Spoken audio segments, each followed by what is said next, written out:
Right now, in this very second, your brain is lying to you.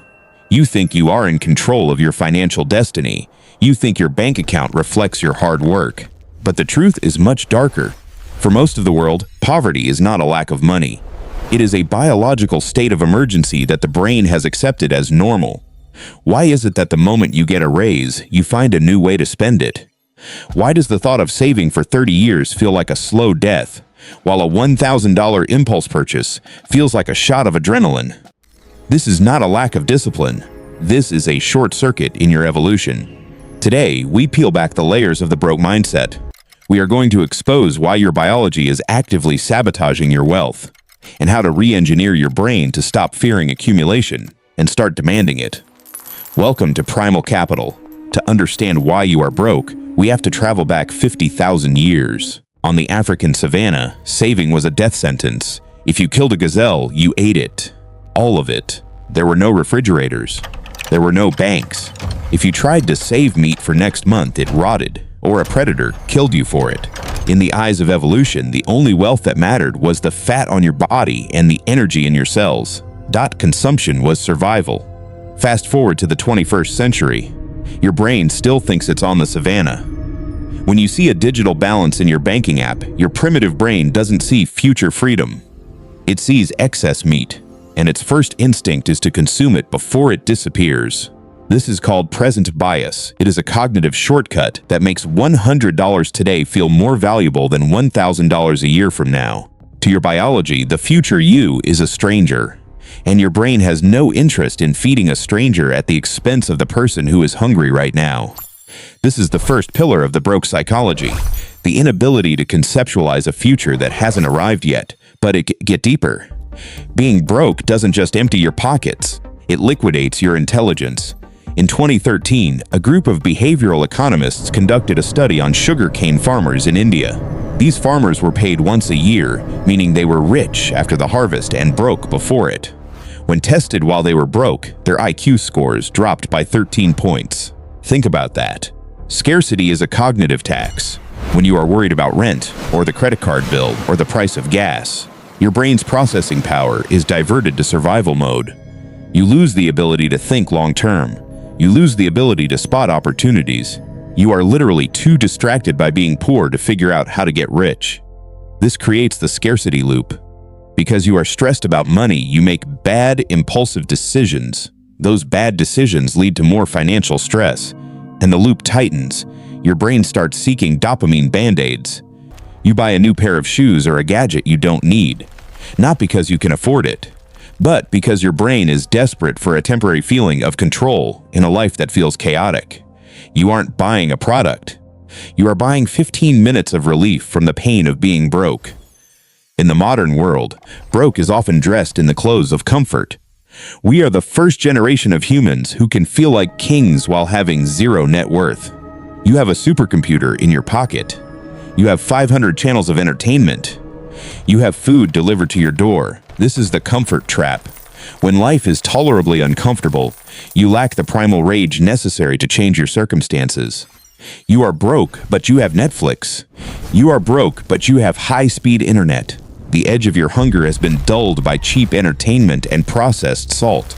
Wealth requires delayed gratification, the one thing the modern world is designed to destroy.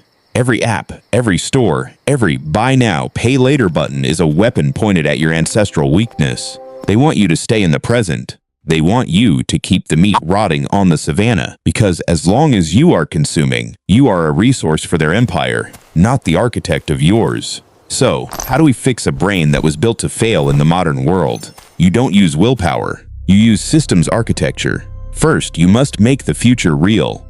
You need to stop viewing your savings as a loss of current fun and start viewing it as buying your freedom.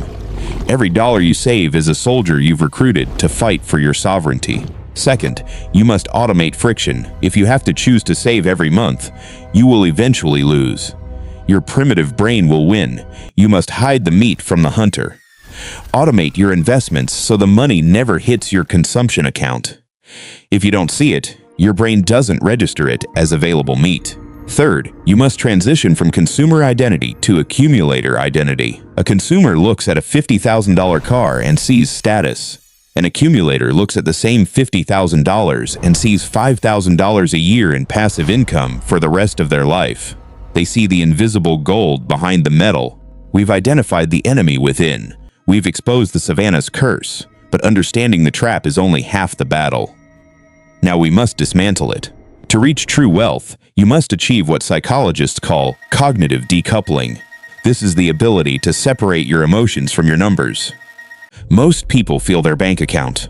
When it's high, they feel invincible. When it's low, they feel worthless. An elite accumulator does not feel. They observe. They treat their capital like a separate biological entity, a garden that must be protected from their own impulsive hands. You must stop seeing money as something you spend and start seeing it as employees. Would you fire your best employees just to buy a Rolex? No. You let them work. You let them multiply. The world is a giant game of game theory. In every transaction, someone is winning long-term and someone is winning short-term.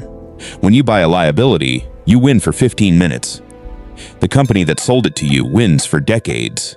They take your present meat and turn it into their future fortress. To win, you must become the player, not the piece. This requires a concept called the burn rate of focus. Your ability to earn is tied to your ability to resist the noise. If your brain is constantly scanning for the next hit of dopamine, the next sale, the next notification, the next trend, you are leaking energy.